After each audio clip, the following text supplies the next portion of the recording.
Assalamualaikum warahmatullahi wabarakatuh.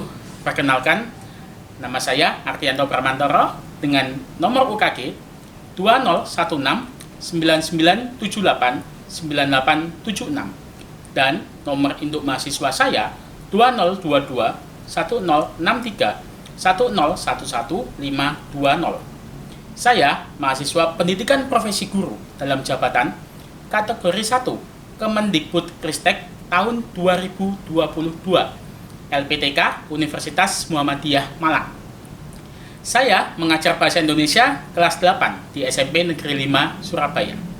Hari ini saya akan melakukan praktik pembelajaran sebagai syarat mengikuti uji kinerja mahasiswa PPG.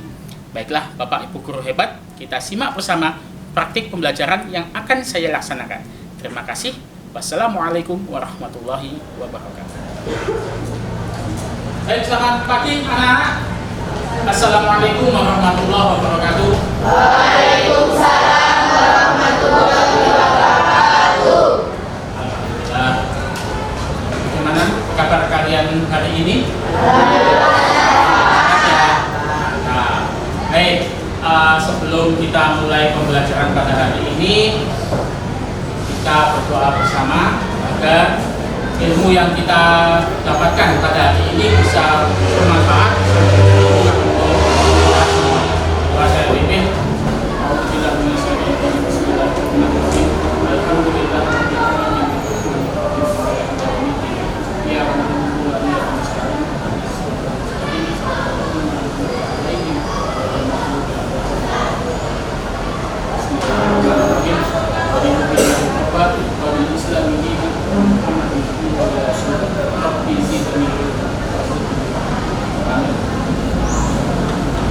Baik, sebelum pembelajaran kita yel-yel dulu agar kita lebih semangat dalam mengikuti pembelajaran pada hari ini. Siap ya? Ya. Apa kabar hari ini? Alhamdulillah luar biasa. Pagi yang cerah, senyum ceria, SMP Negeri 5 pagi. Yes, yes, yes. Mantap. Ya. Kalian sudah bersemangat pada hari ini. Baik, Pak Pram akan mengecek dulu kehadiran kalian.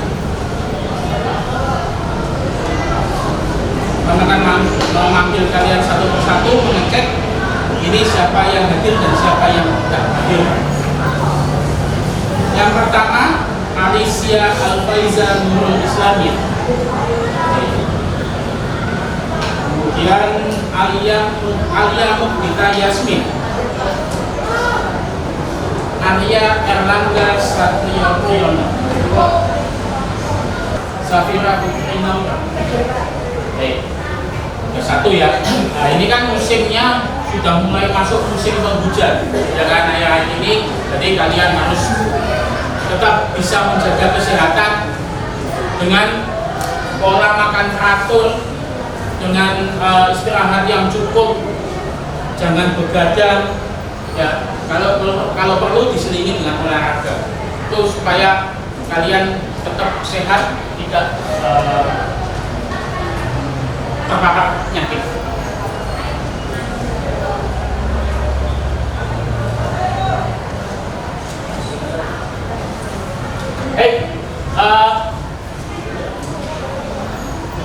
Sekarang Pak Pram ingin tanya, sebelum Pak Pram masuk ke materi yang baru hari ini, di pertemuan kemarin, di pertemuan sebelumnya, kalian sudah mempelajari tentang apa? Disuruh jawab. Ya, Pak Tian. Teks iklan, slogan, dan poster. Teks iklan, slogan, dan poster. Itu di pertemuan sebelumnya. Saya ingin bertanya. Nah, ini saya ingin bertanya kepada Gevan. Teks iklan, slogan, poster itu berisi tentang apa? Membujuk dan mengajak untuk membeli produk. Nah, itu materi yang sudah kalian pelajari pada minggu lalu. Ya, berarti daya ingat kalian masih bisa menangkap dengan baik. masih bagus. Baik, itu di pertemuan sebelumnya. Nah, sekarang kita akan masuk ke bab yang baru. Bab yang baru itu tentang apa? Daya tahu. Itu tentang teks eksposisi. Sudah pernah membaca teks eksposisi? Ada yang sudah, ada yang belum. Baik. Sekarang saya ingin coba sedikit bertanya tentang kalian, tentang bab yang akan kita pelajari pada hari ini, yaitu tentang teks eksposisi. Saya ingin bertanya kepada Reina. Ya.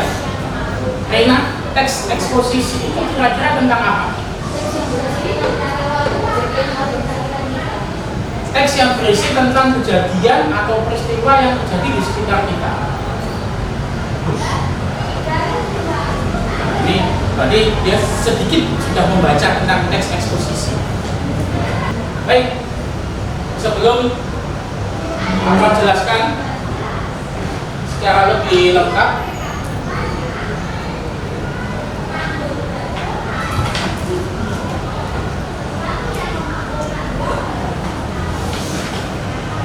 ini tentang teks eksposisi. Sebelum kita masuk ke materinya, Abang akan menunjukkan tujuan pembelajaran. Tujuan pembelajaran teks eksposisi yaitu siswa mampu atau peserta mampu memahami informasi berupa gagasan, pikiran, pandangan, arahan ataupun pesan teks eksposisi dari teks visual. Jadi nanti kalian tujuannya itu bisa memahami informasi. Oh, eksposisi itu isinya tentang ini. Eksposisi itu ini loh penjelasannya. Nanti kalian juga bisa menelaah struktur dan kaidah bahasaan. Seperti yang kita ketahui, setiap teks itu pasti ada strukturnya, ada kaidah bahasaannya. Jadi nanti kalian akan pelajari. Nah, manfaatnya apa sih manfaat kita mempelajari teks eksposisi pada hari ini?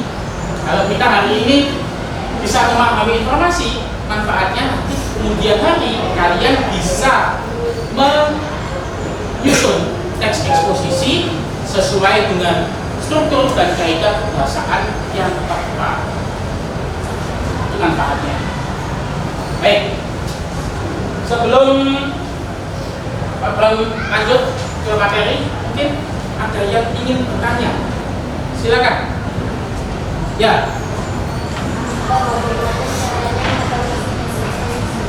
Bagaimana caranya mengetahui isi teks eksposisi? Baik, pertanyaan yang pertama. Ya, siapa lagi yang ingin bertanya? Ya.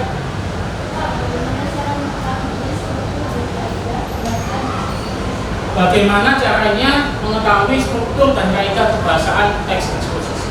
Nah, kita tampung dulu pertanyaan. Dua pertanyaan dari teman kalian. Nah, sambil Abang menjelaskan. Baik. Sebelum masuk ke materi, silakan kalian amati dulu. Kalian amati dulu ini. Ada teks, Abang menyajikan sebuah teks. Judulnya pentingnya menggunakan masker saat pandemi. Nah, kalian baca dulu, ya. Kalian baca dulu teks ini. Saya beri waktu 3 menit. Kalian baca dulu, kalian pahami. Setelah itu nanti ada beberapa pertanyaan yang Pak ingin sampaikan. Silakan. 3 menit. Baca dulu. Kalau ada sesuatu yang penting silakan bicara. Baik, sudah ya. Kalian sudah membaca ini, saya sudah mencatat hal-hal yang sekiranya penting. Sekarang saya ingin bertanya kepada kalian. Saya ingin bertanya kepada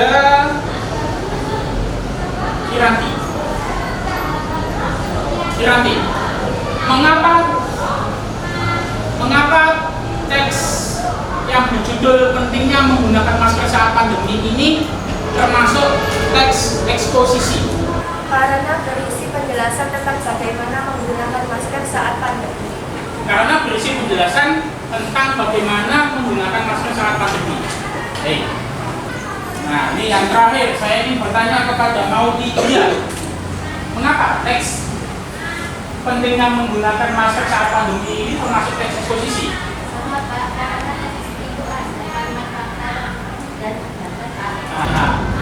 Karena ada kalimat fakta dan pendapat.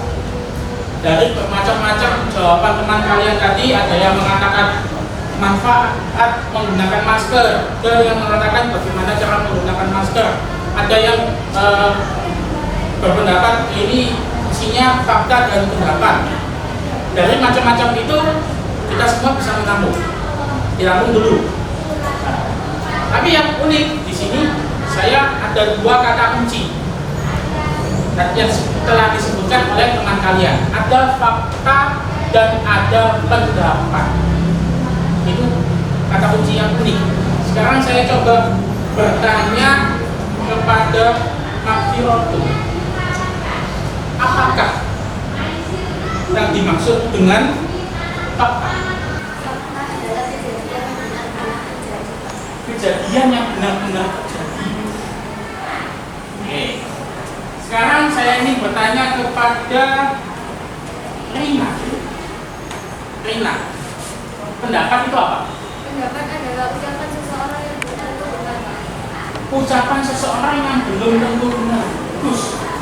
Baik, tepuk tangan untuk jawaban teman-teman saya. Jawaban yang bagus. Kita akan belajar tentang pengertian teks eksposisi. Kemudian akan belajar juga tentang unsur-unsur teks eksposisi. Kalian kan belum tahu teks eksposisi itu tentang apa, ya kan? Nah, ini saya jelaskan tentang pengertian dulu. Nah, pengertian teks eksposisi. Teks eksposisi itu apa sih? Kalian kan pasti tanda tanya kan? Teks eksposisi itu apa? Teks eksposisi adalah teks yang mengemukakan sejumlah pendapat disertai fakta yang memuat dorongan penilaian atau ajakan-ajakan tertentu kepada kalian. Jadi teks eksposisi itu isinya pendapat, tapi di dalam pendapat tadi disertai dengan fakta. Supaya apa? Supaya teksnya itu bisa diterima kebenarannya. Bisa diterima kebenarannya. Teks eksposisi. Ini pengertian teks eksposisi. Gagasan disebut juga ide atau pendapat, bukan benar. Ya. Isinya berupa pernyataan yang mungkin berupa komentar, penilaian, saran, dorongan, dan tujuan. Nah, fakta itu apa? Fakta adalah keadaan atau peristiwa yang merupakan kenyataan, sesuatu yang benar-benar ada dan terjadi. Jadi kalian sudah tahu pengertiannya teks eksposisi. Kemudian sudah tahu unsur teks eksposisi. Unsurnya ada berapa? Ada dua. Yang pertama, yang kedua, fakta. Kalau kalian tadi kan sudah membaca ya, teks yang berjudul pentingnya menggunakan masker saat pandemi. Nah, kira-kira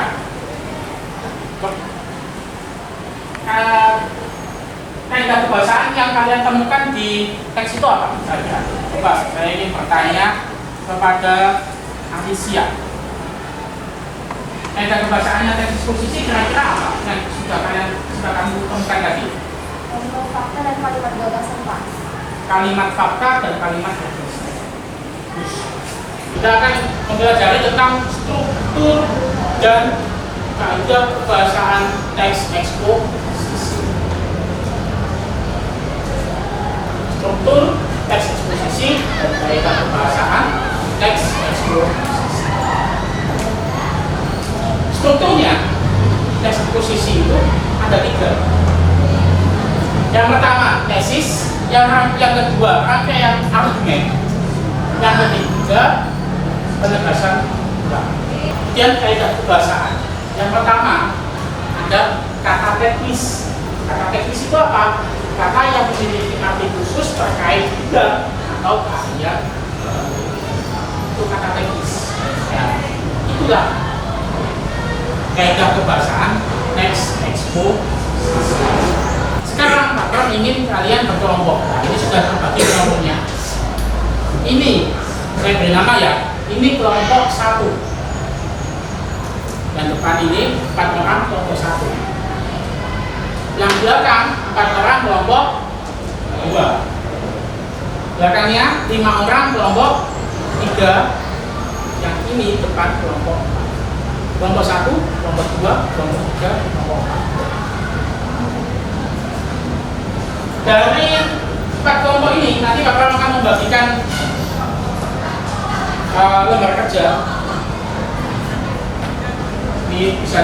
Nanti kalian berdiskusi, secara berkelompok.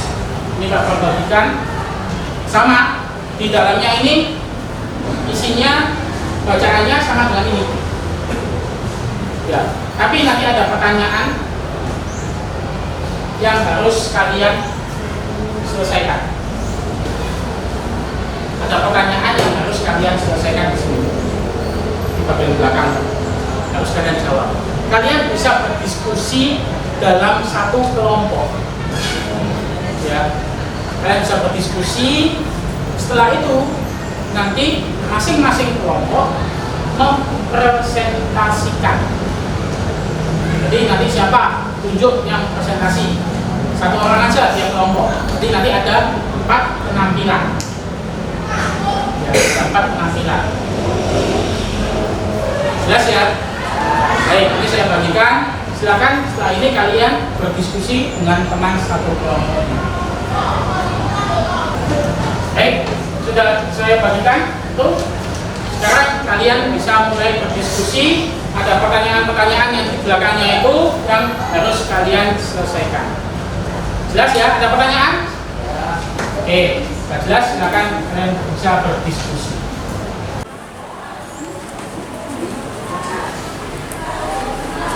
Ada sebutan nggak?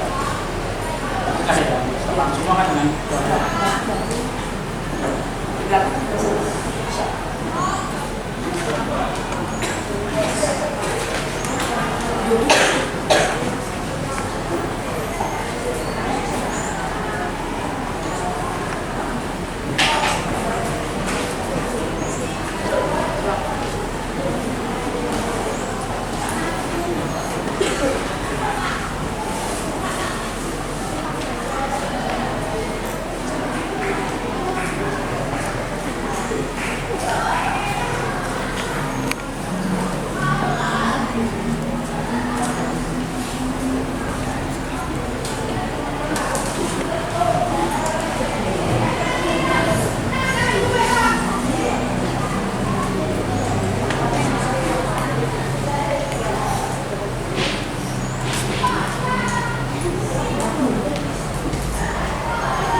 silakan dimulai dari kelompok 1 yang presentasi.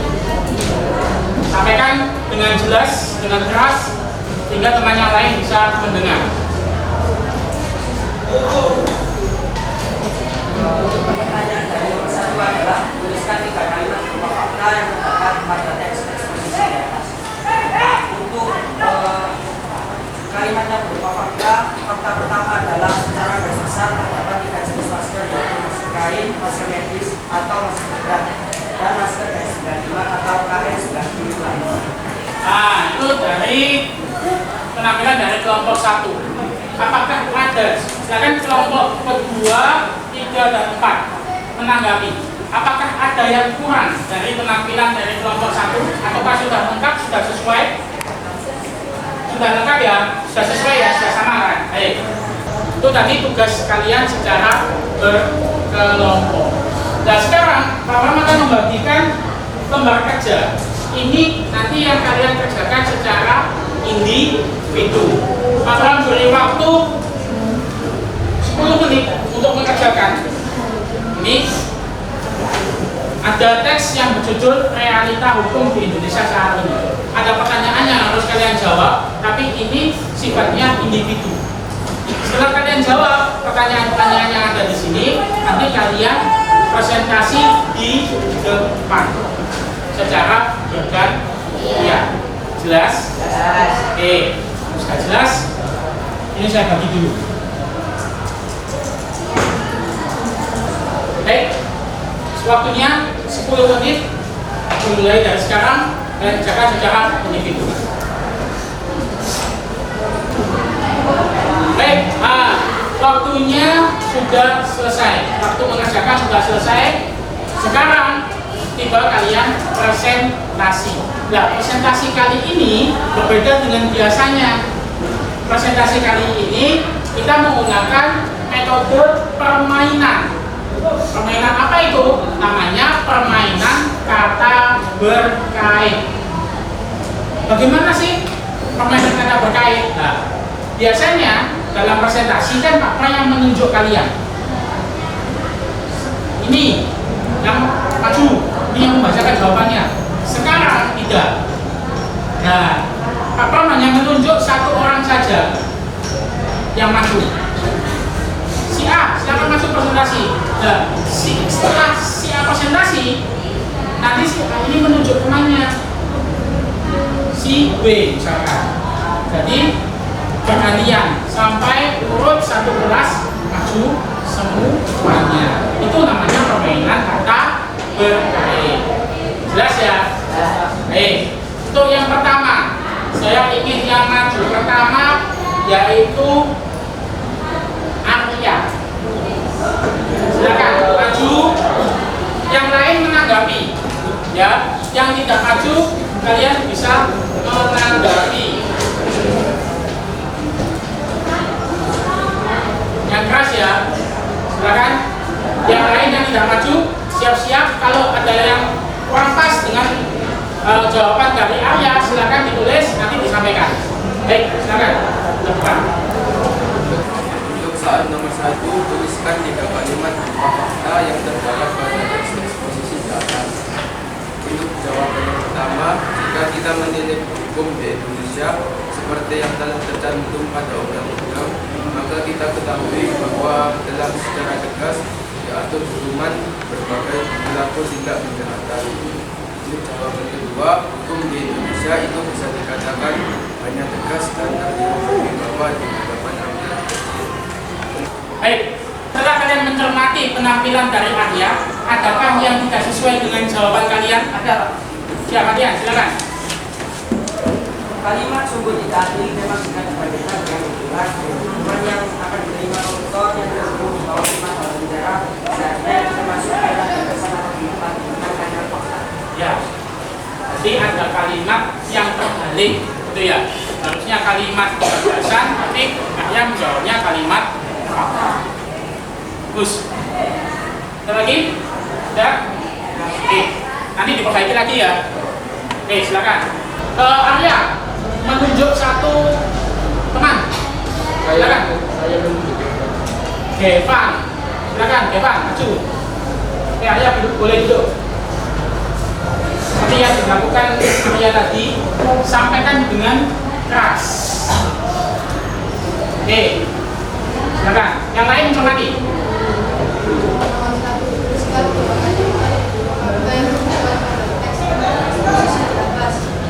A. Jadilah memiliki hukum di Indonesia seperti yang dilakukan bahwa telah secara tegas diatur berbagai tindak kejahatan.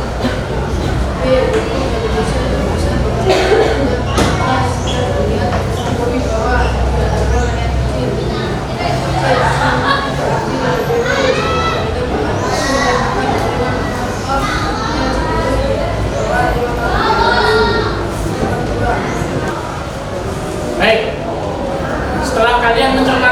penampilan Gevan.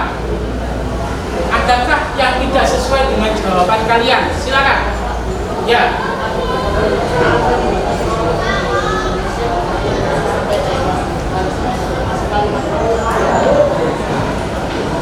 Oke.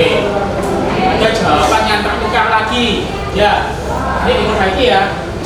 Silakan. Gevan tunjuk satu temannya. Al. Silakan maju. Al.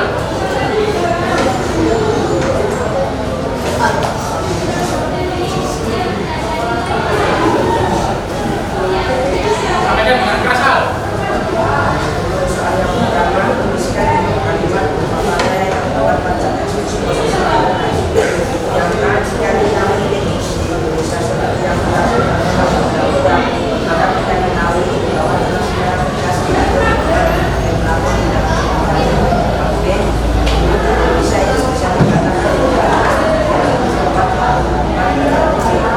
C, sungguh tidak ada ruang jika dibandingkan dengan menggunakan beberapa komentar yang beberapa konsulat kedua, sekarang kita kalimat berupa dasar posisi komunikasi karena sebut saja salah satu contoh kasus yang pernah menimpa Indonesia.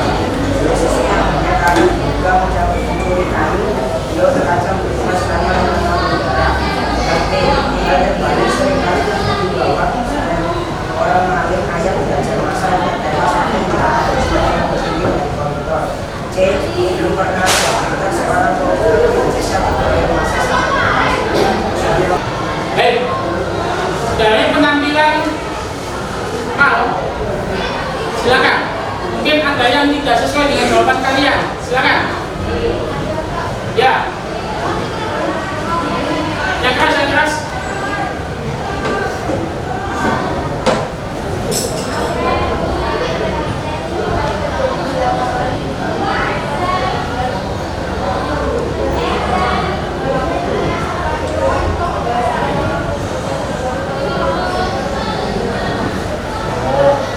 Jadi ada kaidah pembahasaan yang salah.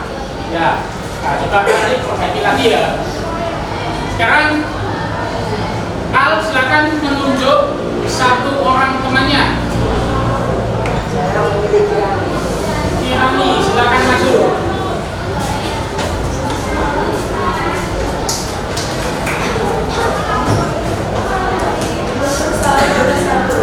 Tuliskan 3 kalimat berupa fakta yang terdapat pada teks posisi di atas. A. Jika kita memiliki hukum di Indonesia seperti yang telah tercantum pada undang-undang, maka kita ketahui bahwa telah secara tegas diatur hukum berbagai pelaku tindakan kejahatan. B. Belum pernah ada berita seorang koruptor di Indonesia dikeroyok masa sampai tewas. C. Sebut saja salah satu contoh kasus yang menimpa Asyari. Kasusnya hanya karena diduga penjara.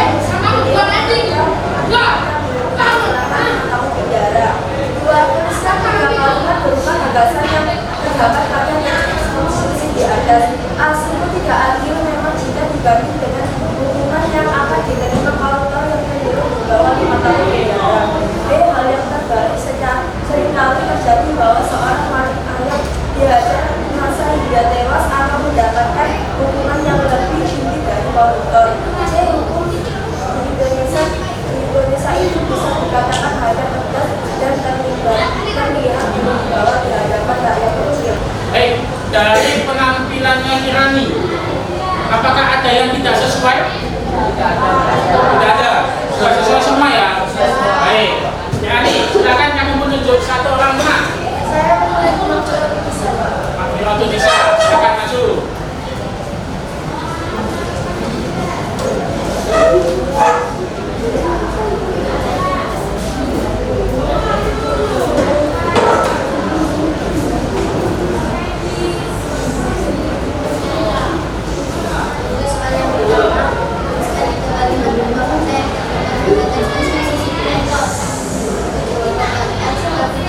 Hukum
sebenarnya akan segera berakhir. Sebelum Abram mengakhiri pembelajaran pada hari ini, Abram ingin melakukan sebuah refleksi. Saya ingin bertanya kepada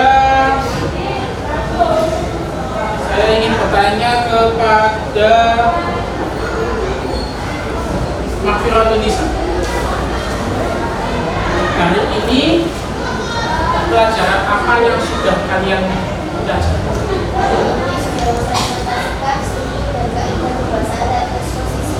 Struktur dan kaidah kebahasaan teks eksposisi.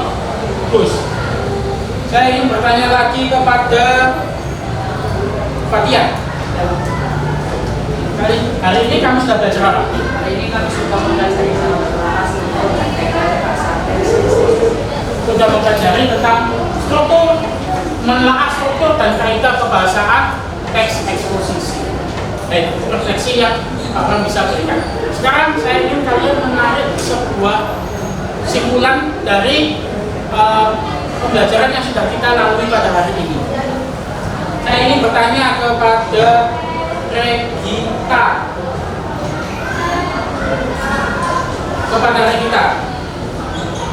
Teks eksposisi itu terdiri atas apa saja? Ada fakta dan ada gagasan. Bagus. Jadi teks eksposisi itu unsurnya ada dua, yaitu berisi tentang fakta dan gagasan. Saya ingin bertanya kepada Kaila, ada 3 struktur teks eksposisi, apa saja?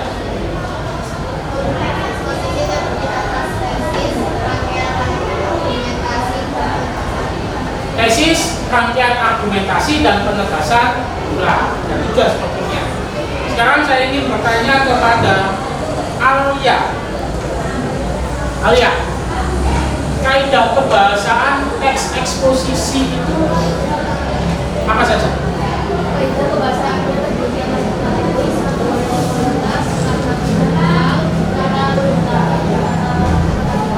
ada kata-kata teknis, kata kerja mental, kata denotatif, kata argumentatif. Baik, sampai di sini pembelajaran kita pada hari ini. Mungkin ada yang masih belum paham, ada yang masih ingin ditanyakan, silakan. Tidak ada. Baik.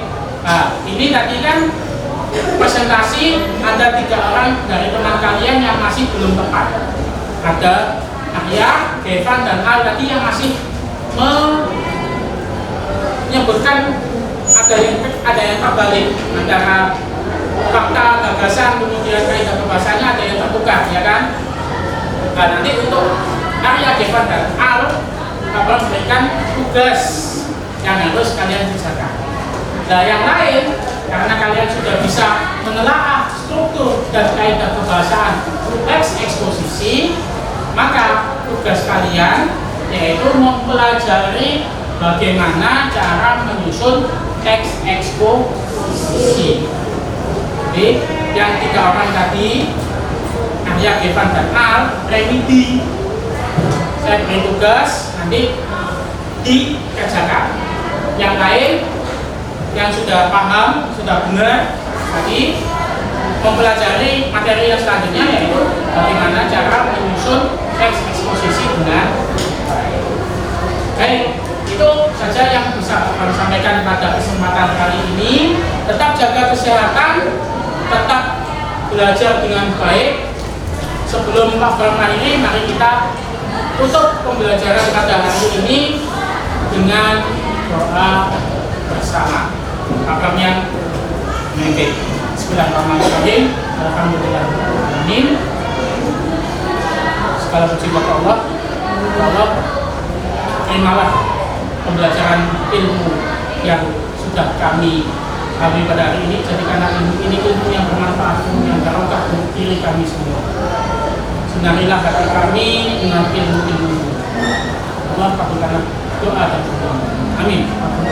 Amin. Baik, sekian apa yang Pak sampaikan. Kurang dan lebihnya mohon maaf.